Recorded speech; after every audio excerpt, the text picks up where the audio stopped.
Welcome, friends, and let me tell you the compelling story of a young woman's journey to uncover the truth and maybe even find a little love in the heart of Manhattan. Enjoy the story. Allison Rodriguez woke up suddenly, her heart racing. Sunlight streamed through the bedroom window of her Manhattan apartment, but something felt wrong. Moments later, her mother, Olivia, entered the room, her face heavy with grief. "Allison, sweetheart," Olivia said, sitting on the bed and taking Allison's hands, "your father. He passed away last night. A heart attack." Allison's world shifted. Her father, George Rodriguez, a larger-than-life restaurateur, was gone. It didn't seem possible. As her tears flowed, her mother held her close. "He'd been struggling with health issues," Olivia explained gently. "He didn't want to worry you. You know how proud he was." Allison nodded, her mind spinning. She had just seen her father at her graduation from the Culinary Institute of America, where he'd been so full of life and joy. How could he be gone? Days later, while helping her mother sort through George's belongings, Allison made a shocking discovery. Her father had secretly opened a restaurant in her name, Allison's Bistro. But the restaurant was struggling, with piles of unpaid bills and letters from frustrated vendors. "I don't understand," Allison said, shaking her head as she sorted through the paperwork. "Why wouldn't Dad tell me?" Olivia sighed. "You know your father. He wanted you to follow your own dreams, not feel responsible for his challenges."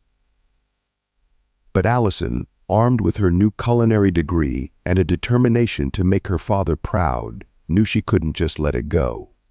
She decided to go undercover at Allison's Bistro as a new hire to understand the restaurant's troubles. Her mother reluctantly agreed, asking that she check in regularly. "I just lost your father. I can't lose you too," Olivia said, her voice firm. Allison hugged her tightly. "You won't, Mom. I promise." On her first day at the bistro, Allison arrived to find chaos in the kitchen. She walked in just in time to see an argument between Ian Thompson, the head chef, and Stephen Foster, a line cook. "I told you to accept the seafood delivery," Ian shouted. "We could still use it." "It wasn't fresh," Stephen replied firmly. "I'm not serving questionable seafood to customers." Allison observed from the doorway, stunned. She'd expected problems but hadn't anticipated food safety being compromised. Taking a deep breath, she stepped forward.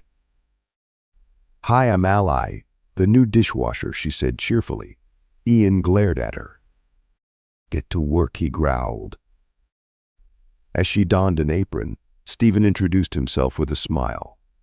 "Nice to meet you, Allison," he said. He seemed genuine, and she immediately felt at ease around him. Throughout the week, Allison quietly observed the kitchen's operations, quickly noticing troubling issues. Beyond poor quality ingredients, she discovered that mysterious boxes arrived late at night, only to disappear by morning.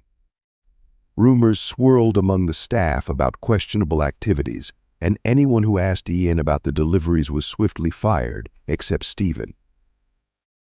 "He knows something about Ian," confided a waitress named Nia one afternoon. "Some secret that keeps Ian from firing him." Allison's curiosity grew. Later, as she and Stephen worked together, she casually asked, "Why does Ian let you stand up to him?" Stephen glanced around before replying in a low voice. "Let's just say if you looked in those boxes, you'd see something interesting." That night, after the restaurant closed, Allison took the opportunity to investigate. She crept into the basement storage room, her hands shaking as she opened one of the boxes. Inside, she found bottles of high-end liquor, but something felt off. Examining them closely, she realized the labels were fake. Just then, a voice startled her. "Well, what do we have here?" Ian sneered from the doorway. "Snooping, are we?" He advanced on her, accusing her of stealing. "I'm not taking anything," Allison said firmly. "But you're certainly deceiving our customers." Ian's expression hardened. "You don't know what you're getting into." Suddenly, the police entered the restaurant, handcuffing Allison as Ian spun a story about her stealing from the business. Allison protested, but it was too late. She was taken to the police station. Sitting in the holding cell, she worried about what her mother would think. Soon, Olivia appeared, embracing her daughter tightly. "Oh, Allison," Olivia murmured. "What have you gotten yourself into?" "I'm so sorry, Mom. I was trying to help, but there's something wrong at the restaurant," Allison explained. With a fierce look, Olivia assured her daughter she would handle it. Marching to the booking desk, she demanded Allison's release.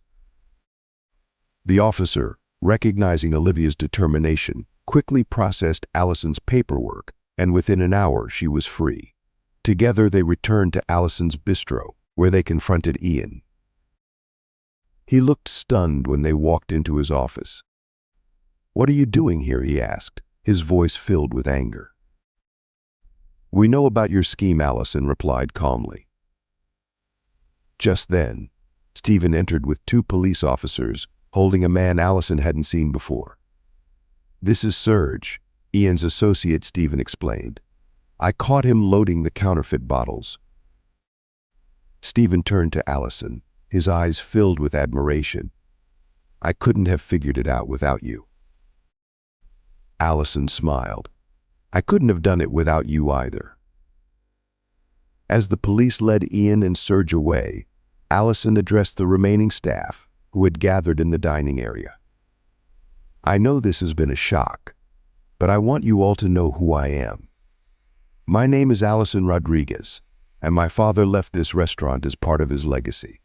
I won't let it be overshadowed by deceit." She stood tall, feeling a new sense of purpose. "From now on, I'll be taking over as owner and manager. Together, we'll make Allison's Bistro a place to be proud of, a place that honors my father's memory." The staff applauded, their faces hopeful. Allison glanced over at her mother, who was smiling with pride. Later that night, Allison went out to the patio, feeling both exhausted and hopeful. Just then, Stephen joined her, looking thoughtful. "I need to tell you something," he said. "I knew who you were from the day you started. Your dad helped me years ago when I was a kid." Allison's eyes widened. "He did?" Stephen nodded, smiling. "He helped me one day at Coney Island. I was afraid on a ride, and he made sure I got back to my parents safely. We kept in touch, and he looked out for me over the years." Hearing this brought tears to Allison's eyes. "That sounds just like him." Stephen continued, "Working here was my way of repaying him.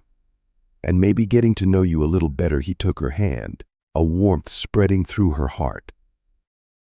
"What do you say?" he asked. "Think the new boss might have time for dinner?" Allison laughed softly, her hand still in his. "I think she just might." As they sat together under the glowing lights, Allison felt a deep sense of peace. She knew there would be challenges ahead, but she also knew her father would be proud. With her mother's love, Stephen's support, and her own fierce determination, Allison was ready to carry on her father's legacy. She looked forward to all the promise and adventure that lay ahead. This was just the beginning of her story.